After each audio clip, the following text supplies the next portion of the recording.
नमस्कार दोस्तों, स्वागत है आपका हमारे नए वीडियो में। दोस्तों, धीरेन्द्र शास्त्री जी कहते हैं कि केवल हनुमान जी की भक्ति करने मात्र से ही सभी देवी देवताओं की पूजा स्वीकार हो जाएगी। और देवता चित्त न धरई और हनुमत से केवल और केवल श्री हनुमान जी की पूजा से सब देवताओं की पूजा स्वीकार हो जाएगी। लेकिन सवाल यह है कि क्या यह बात हमारे शास्त्रों में लिखी हुई है? क्या केवल हनुमान जी की पूजा करने मात्र से सभी की पूजा मान्य हो जाएगी? क्या इससे मोक्ष की प्राप्ति संभव है? धीरेन्द्र शास्त्री जी अपनी कथाओं में हनुमान जी की भक्ति करने से होने वाले 10 लाभ गिनवाते हैं। तो हनुमान जी की पूजा से मिलता क्या क्या है, सुनिएगा। 10 लाभ हैं हनुमान जी की पूजा से। कितने कितने? बोलो बोलो बोलो। हनुमान जी की पूजा से 10 लाभ। पहला लाभ लेकिन क्या? गौर करने वाली बात यह है कि इनमें मोक्ष और उद्धार का तो कहीं जिक्र भी नहीं होता, जबकि मनुष्य जीवन का एकमात्र उद्देश्य ही मोक्ष प्राप्त करना है। यदि भक्ति का परिणाम केवल सांसारिक सुख और संकटों से मुक्ति तक ही सीमित रह जाए तो फिर इसका असली उद्देश्य ही अधूरा रह जाता है। धीरेन्द्र शास्त्री यह भी बताते हैं कि आपके पास 33 करोड़ देवी देवता हैं। इनमें से जो आपको अच्छा लगे अपनी मर्जी से किसी एक को चुनकर उसकी भक्ति करो। धर्म में क्या देवताओं की कमी है? 33 करोड़ देवी देवता हैं, 33 कोटि के देवी देवता हैं। तुम्हें जो प्रिय लगे उनको मानो। राम जी लगे, हनुमान जी लगे, तुम कहो कि नहीं हमें तो त्रिशूल वाले चाहिए, माता जी को मानो। तुम कहो नहीं हमको तो बैल जिसका सवारी हो वो चाहिए, भोले बाबा को मानो। लेकिन दोस्तों, क्या यह सही मार्गदर्शन है? क्या यह हमारे शास्त्रों के अनुसार है या केवल मनगढ़ंत बातें हैं? आइए आपको दिखाते हैं इस विषय पर संत रामपाल जी महाराज के विचार। भजन करो उस रब का जो दाता है कुल सब का। वो कौन है कुल सब का दाता? गीता जी अध्याय नंबर 7 के श्लोक नंबर 12 से 15 तक तो गीता ज्ञान दाता बताता है कि जो तीनों गुणों की उपासना करते हैं, रजगुण ब्रह्मा, सतगुण विष्णु, तम गुण शिव जी की, जिनका ज्ञान हरा जा चुका है, इनसे आगे किसी की वो सुनने को तैयार नहीं है, उनके विषय में बहुत कुछ कहा इसके अंदर। वो रिजेक्ट किए हैं और कहा कि ये मेरी भक्ति भी नहीं करते।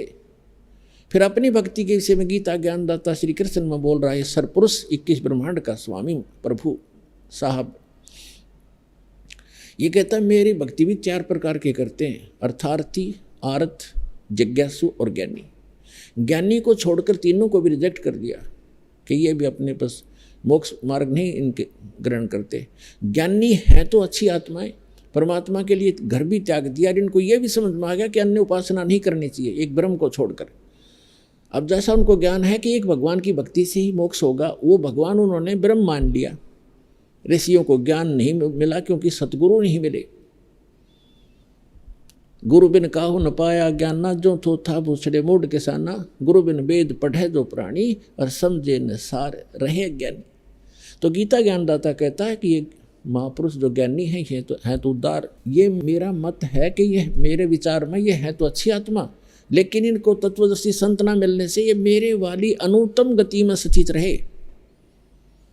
इनकी भी जन्म मृत्यु समाप्त नहीं हो सकती, क्योंकि गीता ज्ञानदाता स्वयं कहता है गीता अध्याय नंबर 2 के श्लोक नंबर 12 में, गीता अध्याय नंबर 4 के श्लोक नंबर 5 और 9 में, गीता अध्याय नंबर 10 के श्लोक नंबर 2 में कि अर्जुन तेरे और मेरे बहुत जन्म हो चुके हैं, तू नहीं जानता मैं जानता हूँ।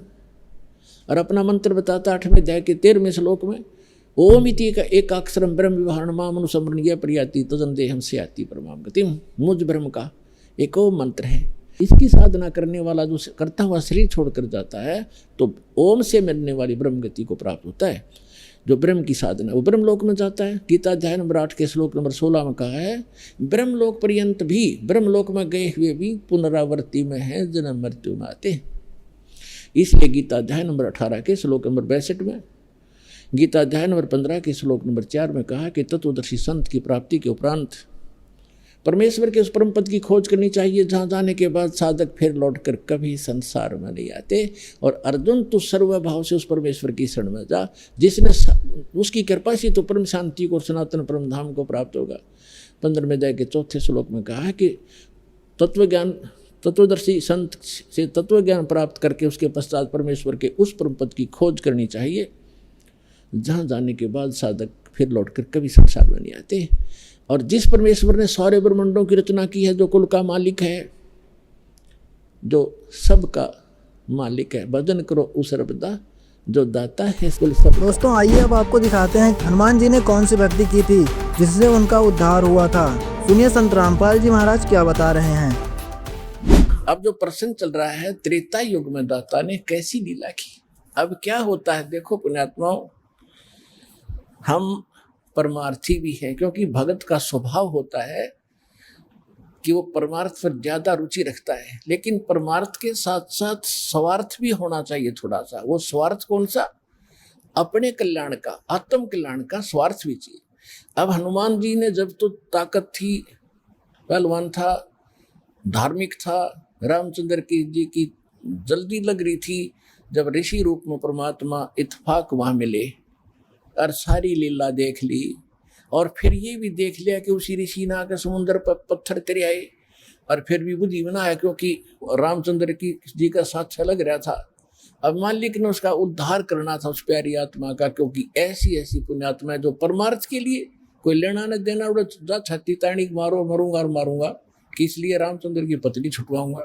और यति पुरुष थे, बाल ब्रह्मचारी थे, ऐसी लगन थी उसमें। तो कहने का भाव ये था कि फिर इस खुशी में कि रामचंद्र जी के साथ धाम जाऊंगा, वहां मेरी इज्जत होया करेगी।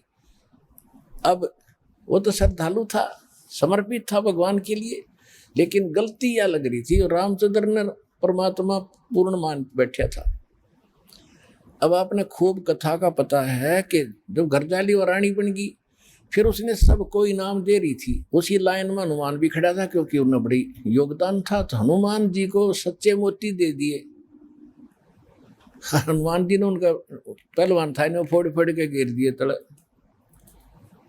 तो सीता को अच्छा नहीं लगा, कहने लगे, रे बन्नर के बन्नर, तेरे को अकल भी नहीं इतनी कि तू पता कितने कीमती मोती थे, तेने क्या कर दिया, ये क्यों फोड़ डाले।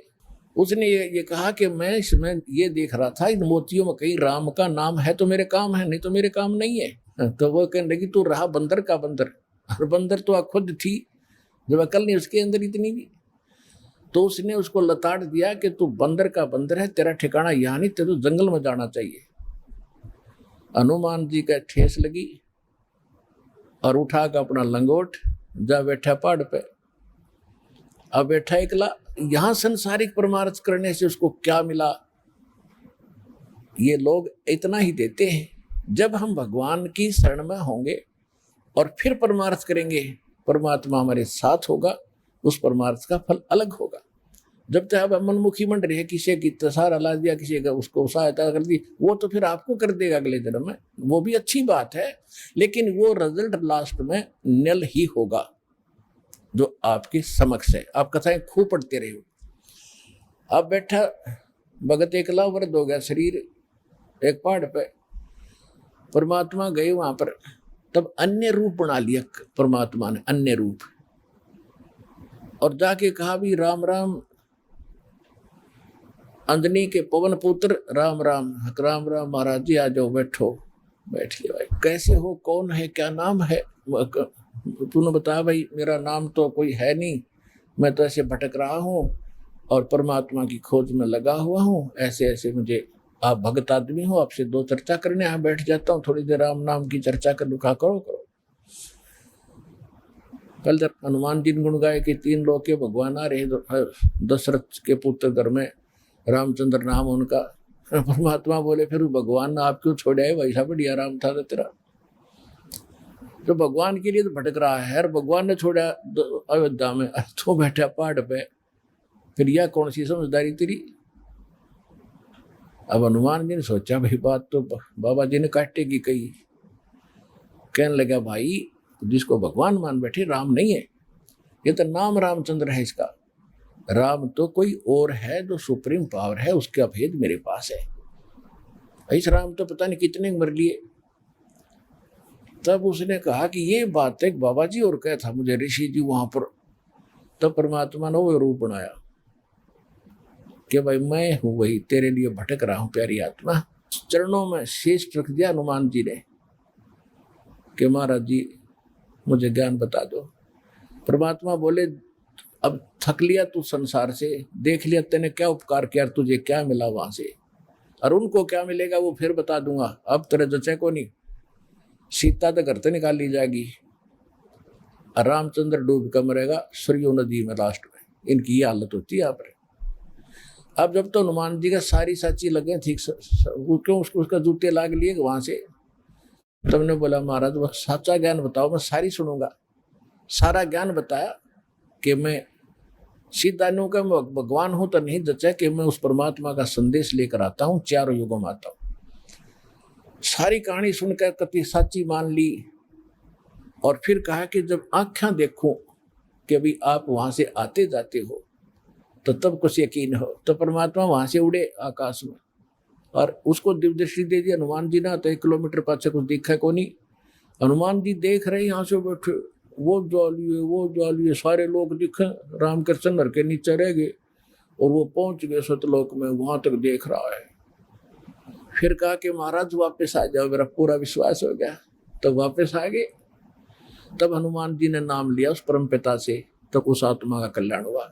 पुण्यात्माओं, ये है सत्यनारायण। दोस्तों, जो भक्ति उस समय हनुमान जी ने की थी वही भक्ति हमें भी करनी चाहिए, तभी हमारा जन्म मरण का रोग कटेगा और मोक्ष की प्राप्ति संभव हो पाएगी। वीरेंद्र शास्त्री जी अपने श्रद्धालुओं को गलत साधना करने के लिए बता रहे हैं, जबकि पवित्र गीता जी अध्याय 8 श्लोक 13 तथा अध्याय 17 श्लोक 23 में परमात्मा प्राप्ति के मंत्र साफ साफ लिखे हैं। आप सभी को भी अपने शिक्षित होने का लाभ उठाना चाहिए। अपने सदग्रंथों को खंगाल कर थोड़ा विचार करके पवित्र गीता जी में जिस तत्वदर्शी संत के बारे में जिक्र किया गया है उसकी खोज करके उसकी शरण ग्रहण करनी चाहिए।